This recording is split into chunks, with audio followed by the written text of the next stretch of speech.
আসসালামু আলাইকুম। গণপ্রজাতন্ত্রী বাংলাদেশ সরকার মাদক নিয়ন্ত্রণ অধিদপ্তরে একটি নতুন বিজ্ঞপ্তি প্রকাশিত হয়েছে। প্রকাশের তারিখ হচ্ছে, আমরা দেখতেই পাচ্ছেন, 9 March 2026।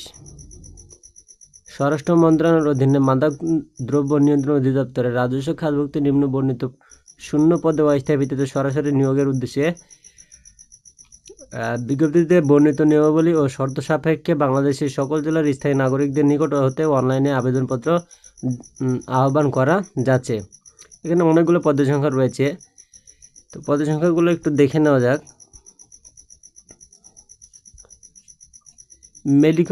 Medical technologist, pharmacist, physical instructor, lab সহকারী,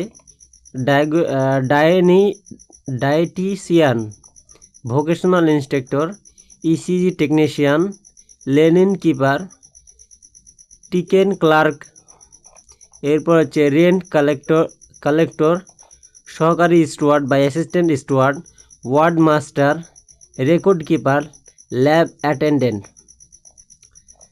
তো এগুলো ছিল হচ্ছে কি